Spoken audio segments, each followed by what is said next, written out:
Hello and welcome to Inside Intelligence, brought to you by the Master of Science in Intelligence Analysis program and the Johns Hopkins University Office of Advanced Academic Programs. Today's event features Dr. Kristian Ulrichsen discussing Qatar and the changing position of Persian Gulf states in the global order. My name is Peter Huggins, and I'm the event producer. Today's event will be recorded and uploaded to the AAP YouTube channel under the Inside Intelligence playlist. During the program, if you have any questions, please feel free to use the Q&A function, and we'll answer as many questions as possible during the latter portion of the event. With that, I will turn over the event to Dr. Michael Ard, Program Director and Senior Lecturer for the Master of Science in Intelligence Analysis program. Thank you very much, Peter. Welcome, everybody. Thanks for being with us. Today we have with us Kristian Coates Ulrichsen. His Ph.D. is a fellow for the Middle East at the Baker Institute. His research examines the changing position of the Persian Gulf states in the global order, as well as the emergence of longer-term non-military challenges to regional security. Previously, he worked as a senior Gulf analyst at the Gulf Center for Strategic Studies and as co-director of the Kuwait Program on Development, Governance, and Globalization in the Gulf states at the London School of Economics. Coates Ulrichsen has published extensively on the Gulf. His books include The Gulf States and International Political Economy, the United Arab Emirates, Power, Politics, and Policymaking, and Qatar and the Gulf Crisis, which came out in 2020. His articles have appeared in numerous academic journals, including Global Policy in the Journal of Arabian Studies, and he consults regularly on Gulf issues. He holds a doctorate in history from the University of Cambridge. Kristian, welcome to our program, and thanks for being with us. And just a few words to start out. We wanted to do this program, let the dust settle on the World Cup, and examine what this small country with a large global profile is all about, and some of the controversies that still linger with us with its neighbors in the Gulf, and other issues that we thought would be of interest to you. So let you take it away, Kristian. Well, thank you for having me. It's great to be with you. I'll start by saying that even by Qatar standards, since 1995, the Qatari leadership has really internationalized the country's image, has tried to build a global profile that makes people look at Qatar as distinct, as not just a neighbor of Saudi Arabia. It has tried to get people to engage with Qatar on their own terms. But even by those standards, the last 12 years or so, since 2010, have been eventful. Qatar was awarded the hosting rights for the World Cup in December 2010. 2 weeks later, the protests that became the Arab Spring began, when a Tunisian street vendor set himself on fire. It was 2 weeks later. So from the beginning, Qatar has faced regional headwinds, first the Arab Spring and the fallout, then the sharpening of tension between Qatar on the one side, its neighbors, Saudi Arabia, the UAE, and Bahrain on the other, over their diverging policy responses to the Arab Spring, where the Qataris were seen to be more accommodating, more pragmatic in terms of accepting some of the regional changes. The Saudis and UAE especially were keen to close down the protest movements and to enable countries like Egypt to close down those movements as well. And then we had two crises in the Gulf in 2014 and 2017 that pitted those three countries, Saudi Arabia, UAE, and Bahrain, against Qatar, first in a diplomatic standoff in 2014 when they withdrew their ambassadors from Doha for 9 months, and then much more seriously in 2017 when the three countries plus Egypt launched an air, land, and sea embargo on Qatar, which lasted until January 2021. So really just under 2 years before the World Cup began. So the entire period of the World Cup preparations was dominated by regional issues. So first of all, what I'd say with Qatar and the World Cup is that Qataris see the World Cup as having been a success. After all, they went through in the 12-year run-up. The tournament itself was a success. The sight of supporters from all over the world mingling in one place was a success.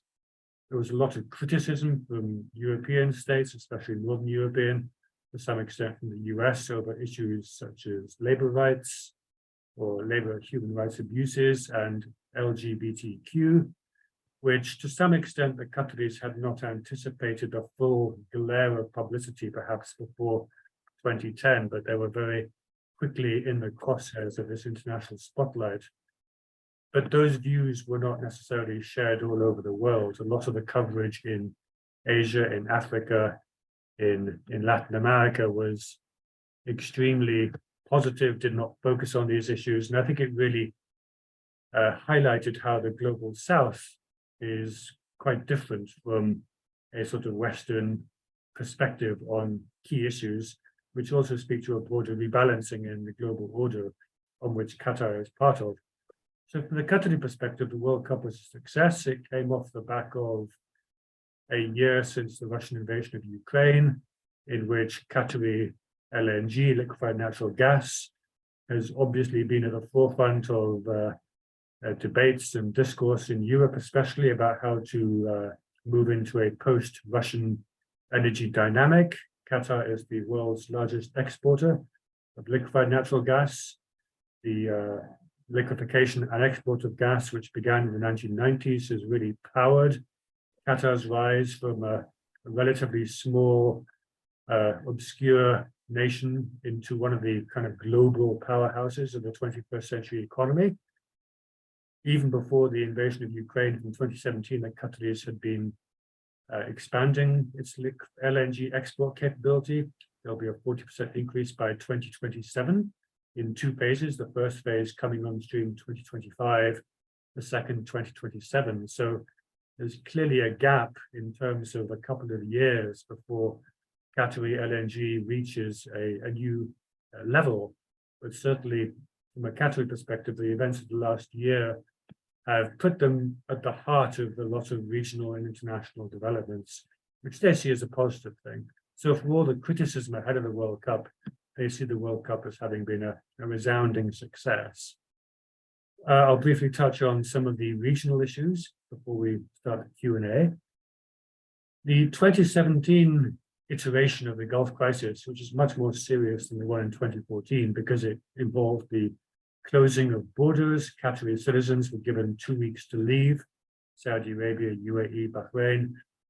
They weren't allowed to travel in those countries. There was airspace blockade of Qatar. It really hit at the very transnational element of Gulf societies where people's relationships, family networks cross borders in ways that often we don't see elsewhere in the world. And from Qatari point of view, it was a shock, partly because they were accused of supporting destabilizing groups, of having relationships with Iran, that to some extent all other Gulf states did as well. And so they felt that they were being singled out. And there was certainly a feeling in Doha that the timing in June 2017, 2 weeks after Donald Trump had made his first overseas visit as president to Saudi Arabia, was no coincidence. That there's certainly a feeling in Doha that Trump had been drawing closer to the Saudi and Emirati point of view, and that there's certainly been a lot of outreach to Donald Trump. And I think the view was that any other US president would not have, and this would not have happened had any other US president been in the White House. And Donald Trump's initial support of the blockade by retweets on the second day caused shockwaves in Doha. The shockwaves that what appeared to be Qatar's most important external security and defense partner seemed to be backing their adversaries at this time of crisis. The Qataris also thought that was a green light for some sort of military action, which never then took place, but certainly it caused absolute shockwaves. And the Qatari response was quite interesting. Instead of abandoning the US or trying to diversify their relationships with China and with Russia, as Saudi Arabia and the UAE are doing, the Qatari policy response was to actually draw closer to the US on every level, to intensify relations in Congress on both sides of the aisle, to intensify relationships at the state level, to work relationships at the departmental level. And Qatar was lucky in a sense that in 2017, as Secretary of State, Rex Tillerson had been the longtime head of ExxonMobil, which is a key figure in Qatar's LNG and energy landscape. The Secretary of Defense, James Mattis, had been head of CENTCOM, whose forward headquarters have been based in Qatar since 2003. And so they were fortunate in the sense that the people around Trump were probably the two most important people with a full view of the Qatari-US relationship and where it stood in terms of projecting US interests around the world, but especially in the Middle East and in the Persian Gulf.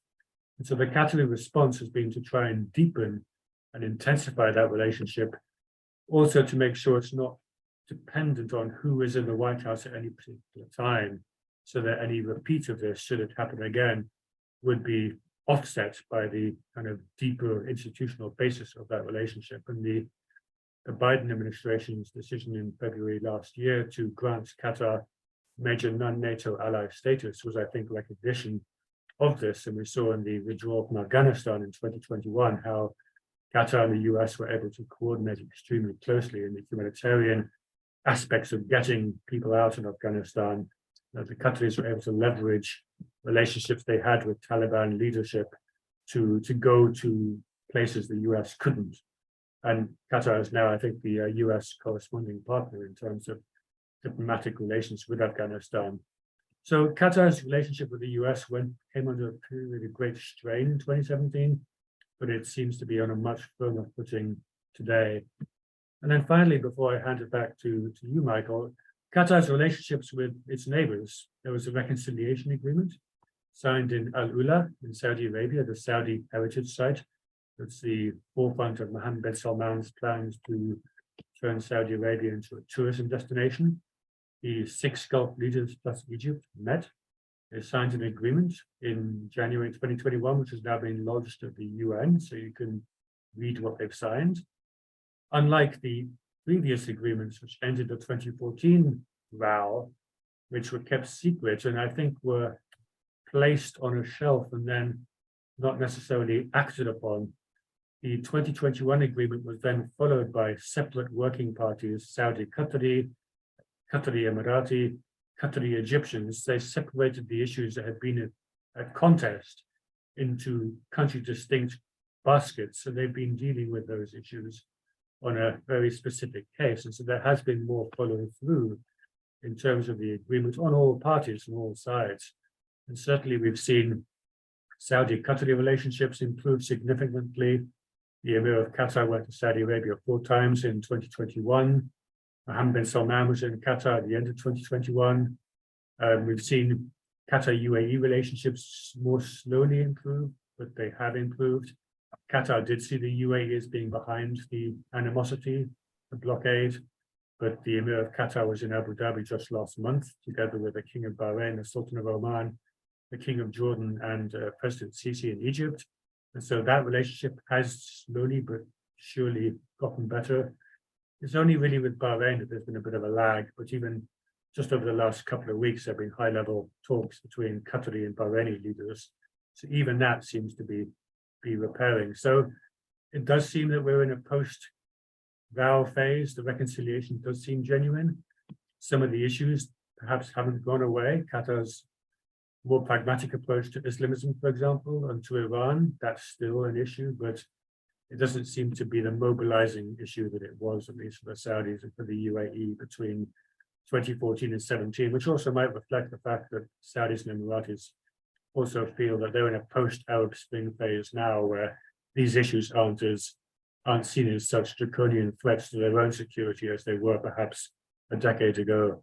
So I think that's where we are now. The 2020s are very different from the 2010s in terms of regional geopolitics, and Qatar seems to be poised to be central, at least, to a lot of debates over the next decade, especially vis-a-vis Russia, Ukraine, and energy. So happy to answer any questions you have, Michael.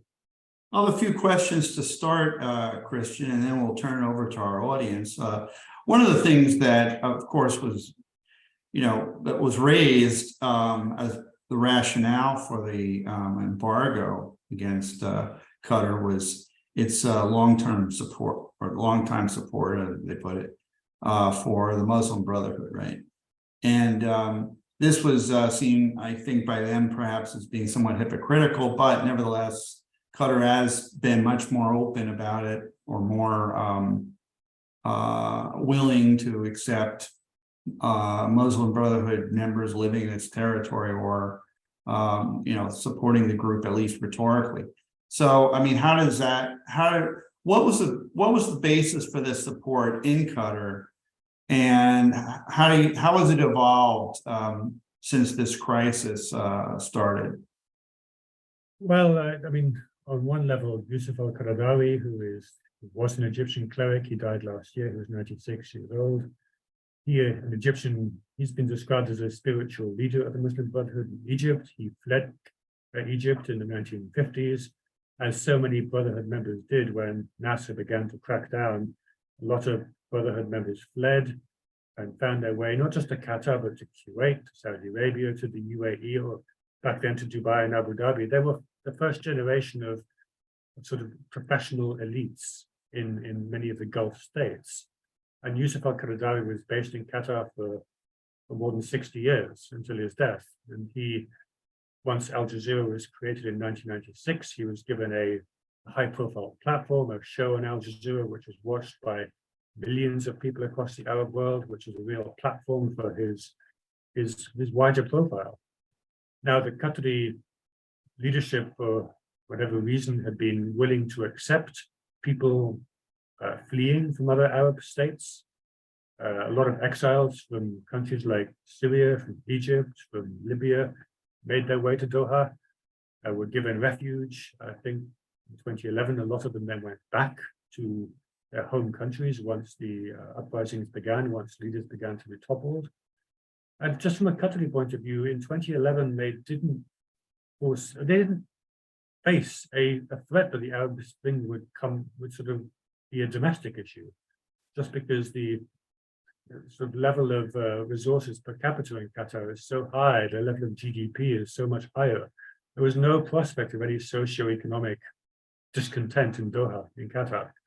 I think alone in the Middle East, they were able to see the Arab Spring not as a threat, but as a pragmatic opening to at least have a greater measure of political participation in countries that were undergoing change. So they didn't see it in such existential terms, as, for example, the Saudis did, as, for example, the UAE, which even, I mean, outside Abu Dhabi and Dubai, the other 5 emirates were seen as potential areas where there could be sympathy for another form of rule or another form of governance. So I think in that respect, the Qataris had long-standing connections with people from the Brotherhood, from Islamist groups who had been based in Doha, went back to their countries in 2011. They didn't see it as an existential threat. And that all came together in that period in 2011-12, where then the Qataris were working through groups that they had worked, at least they were familiar with. And so those groups, when they went back to Egypt or to Syria, became the basis for working through those groups on the ground. And that's how I think the initial sense that Qatar was supporting, or at least aligned with, or pragmatically accepting the Islamists were winning elections, which they were, gave root. And of course, Al Jazeera's coverage too, and especially the Al Jazeera Arabic coverage, in sort of constantly broadcasting from Tahrir Square or from the initial stages of Libyan and Syrian uprisings, and doing so in a lot of the Al Jazeera employees, I think, who were not Qatari, but who were other Arab nationals, perhaps also were maybe more inclined to an Islamist or Brotherhood perspective. And so there was certainly a feeling that this was part of the sort of broader support, or at least sympathy, that was coming from Qatar to the forces for change in 2011. One of the things that you made the point about Qatar's importance as an exporter of LNG, and we have now, I think its markets have been largely in the Eastern Asia up until now. Maybe it will change with Western Europe needing more LNG, given the fallout from the war in Ukraine. What do you think is they've been the signs that the Qataris are taking advantage of this perhaps new market in Western Europe, or are they able to do it? Well, I mean, ironically, initially Qatar was planning to export LNG to the US, and it was the US shale boom after about 2011-12, which prompted them to rethink that. And a lot of the LNG instead has gone east, gone to Asian partners instead. A lot of it is on long-term contracts that the Qataris have signed with South Korea, with Japan, with China especially. But a lot of it also is sold on the spot markets. And so one of the, for example, Pakistan has been complaining since last year that they can no longer afford to buy LNG cargo on the spot market because prices for the cargoes have gone up so rapidly post the Ukraine invasion that they can no longer source the LNG they need from Qatar. And we had these massive nationwide blackouts in Pakistan last month. Part of it is because they simply can't get the energy they require because they can't afford it, because they're also going through a quite significant economic crisis. And so in terms of Europe, so lots of Qatari LNG is either earmarked long-term or sold at the highest bidder effectively. What the Qataris have done is, I think, opening up the expansion post-2025 to European markets. I mean, they've been European states buying spot cargoes, but they're also beginning to, I think, conclude long-term agreements with Qatar post-2025. So there was one agreement in particular with Germany that was signed during the World Cup, which caused quite a lot of commentary, both in Qatar and in Germany, just because the Germans were some of the harshest critics of Qatar during the World Cup, of the labor issues and of other issues. You may remember the German football team making a very high-profile statement before their first game, but then the Germans signed a 15-year agreement to import LNG, and of course Germany is desperately trying to reconfigure its energy import structure, and they've just built, I think, their first LNG import capacity. So this is where I think Qatar can play a role, especially post-2025. It's only 2 years away now, when the first, I think, 30% or so of increased capacity will come on stream. I think the Qataris also see this as a way to make themselves indispensable to as many partners around the world as they can, in the knowledge that should anything happen to Qatar, they would have partners willing and able to come to their support and would not take sides of any adversary. The Qataris, I think, are well aware that they live in a very volatile part of the world where you have a system where you have 3 much larger states, Saudi Arabia, Iraq, and Iran, 5 smaller states of varying degrees of smallness. And in each case, you have a history of larger states periodically threatening the smaller ones. So Iran has had a territorial claim on Bahrain for many years, has seized the islands belonging to the UAE. Kuwait obviously was invaded by Iraq in 1990. And the Saudis have historically been seen by some in Qatar as having a territorial expansion over Qatar back in the 1930s, for example. So the Qataris also, I think, want to make sure that the energy relationships they have give them greater resilience as a small state on the global stage.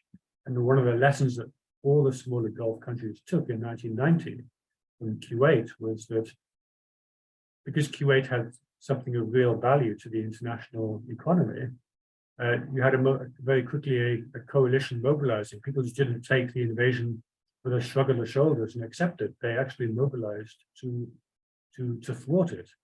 And so this, I think, was a wake-up call for a lot of the smaller Gulf countries, that it's important to develop your own profile, to be taken on your own terms, so that if or when anything happens, as in 2017, apart from Donald Trump, almost no members of the international community then signed on and supported it.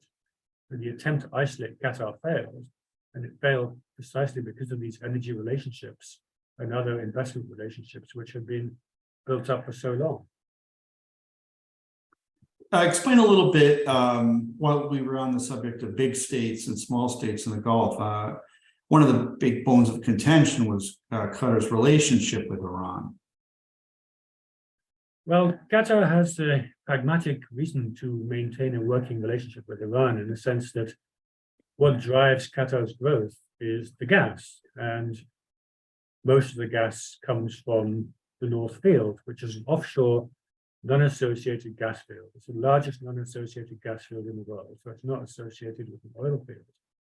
And that field, which was discovered in 1971, which is the same year that Qatar became an independent state, it had previously been under British protection since 1916. But in 1971, the North Field was discovered. It remains the backbone of the Qatari energy and economy. But that field straddles both sides of the border. It's an undersea field. Most of it is in Qatari territory.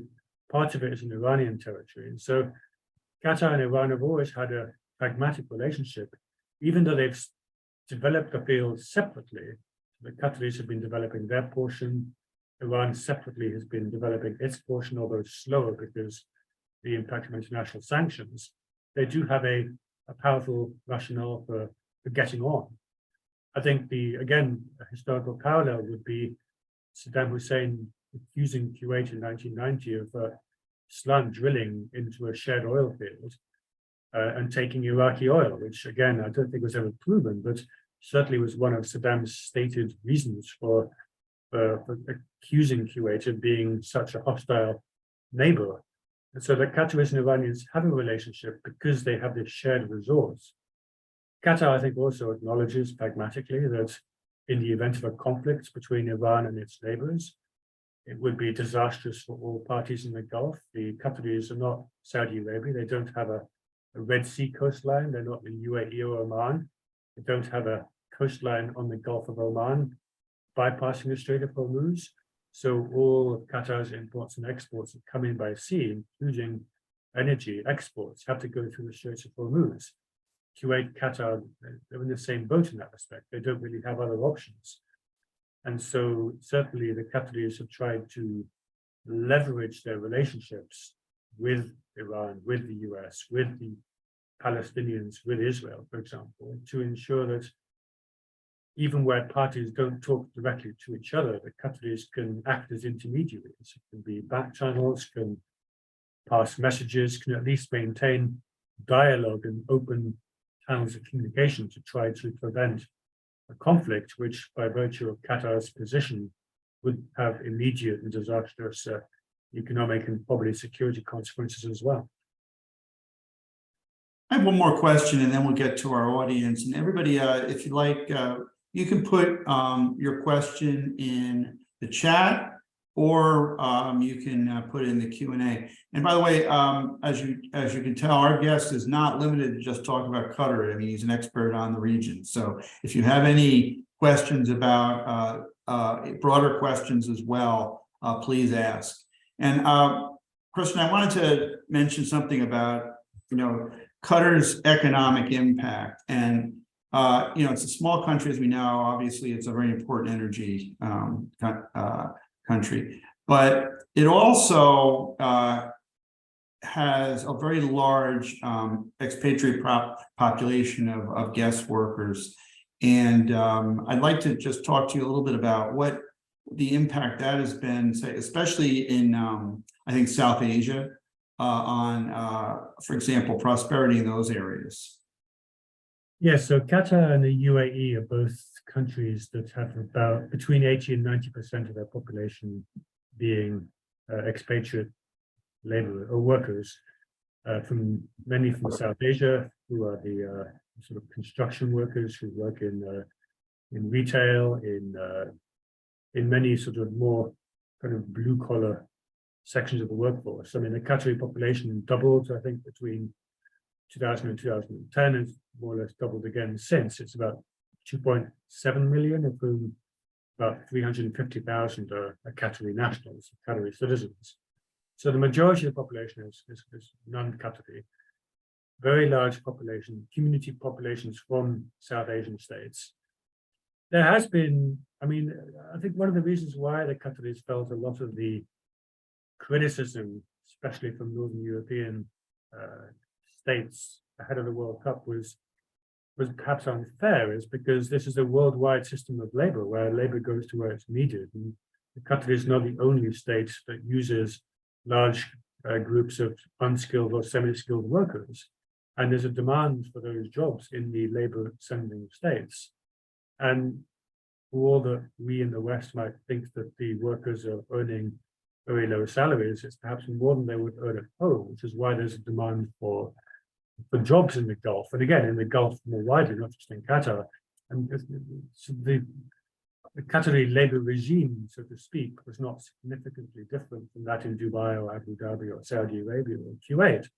And so the Qataris definitely felt they were being singled out. And there have certainly been economic studies, for example, in India, in southern India, in areas which have a large proportion of young men getting jobs in the Gulf, of the impact of remittances that are sent home has been quite startling. I mean, in terms of the money that is being saved, which may seem a small amount by Western standards, but it's certainly a meaningful amount in those communities. It puts people through college, it pays for improved accommodation and houses, for improved urban facilities where people can put money in.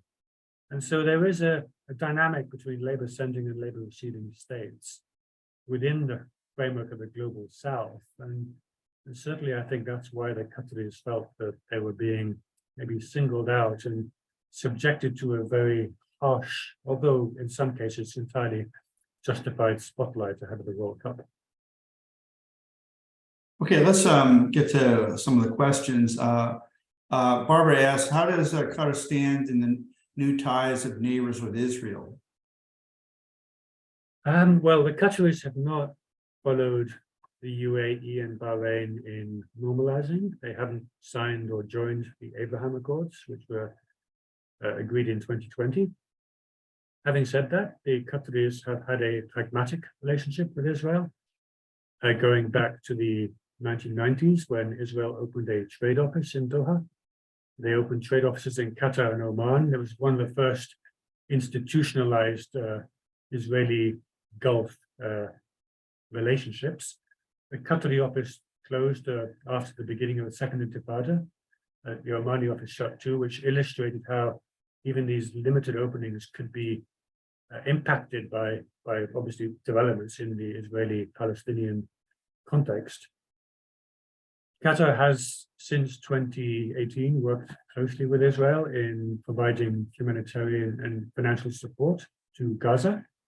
A lot of it is delivered via Israeli institutions, via the Israeli government institution for working in the occupied territory. And so, again, the Qataris were accused by their neighbors and by the international community in 2011-12 of almost operating a freelance foreign policy where people weren't sure what they were up to. And they assumed there must be something going on. There was a lot of smoke leading to assumptions of fire. And the Qatari response, the lesson learned from so much of the suspicion of what Qatar was doing, especially during the Arab Spring, the lesson learned was that the Qataris, when they do engage, have to do so with international and regional partners. You cannot do so alone.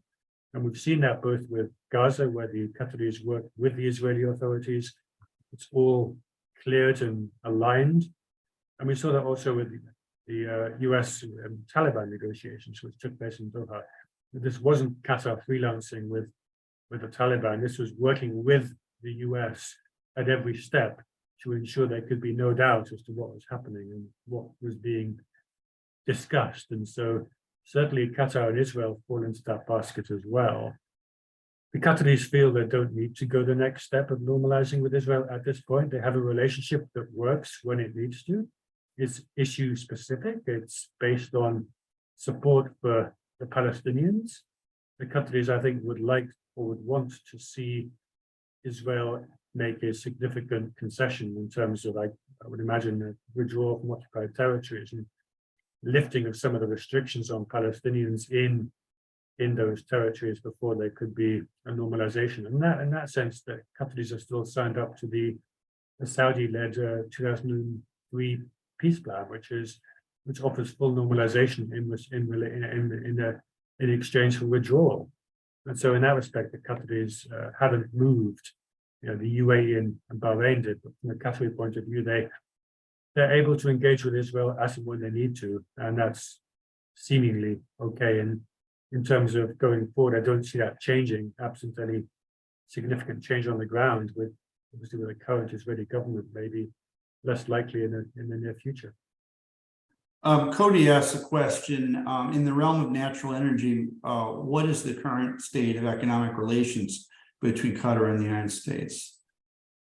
Well, the US doesn't get very much energy, if any, from Qatar, but Qatar has significant investments here in Texas as well, in an LNG plant that is now being repurposed to export.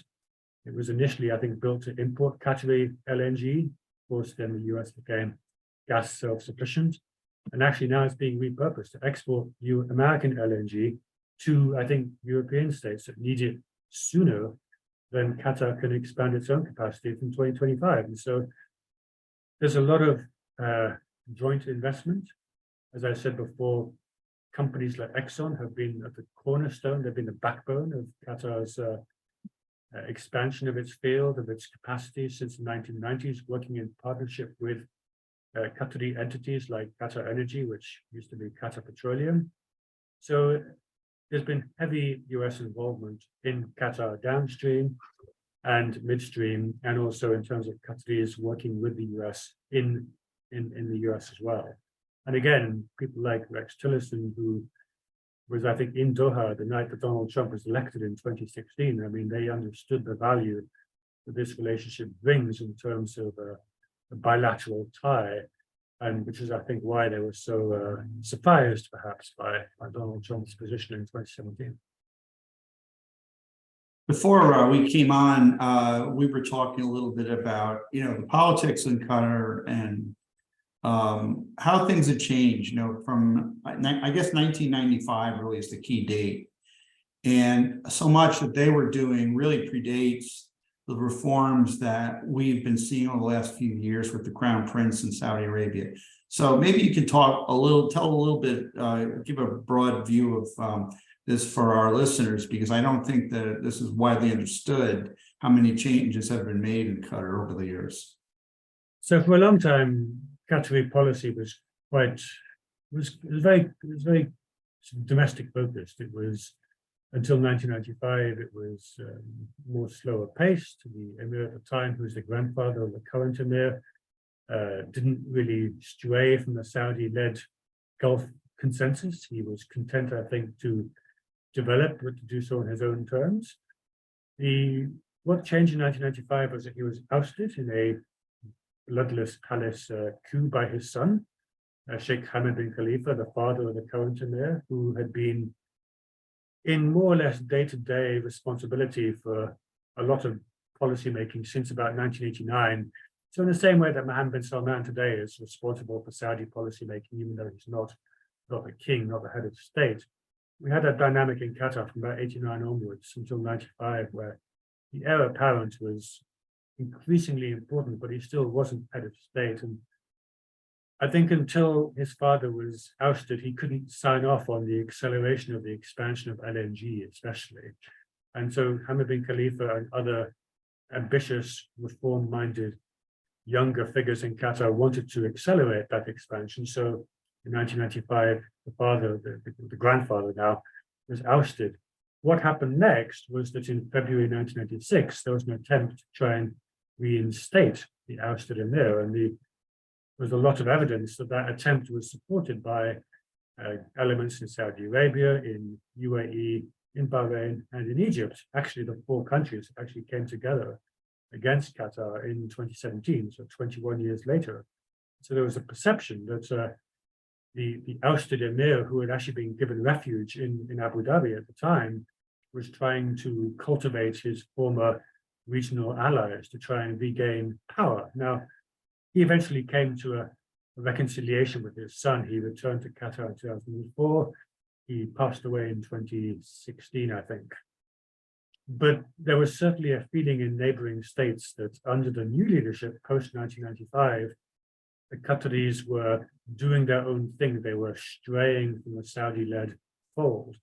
So they created Al Jazeera in 1996 and immediately shook up, almost revolutionized Arab broadcasting, going into talk shows, into panel discussions on sensitive issues. And Saudi Arabia, for example, withdrew its ambassador in 2002 for 5 years after Al Jazeera aired a documentary about Saudi opposition, creating shockwaves in terms of how the region was analyzed and discussed.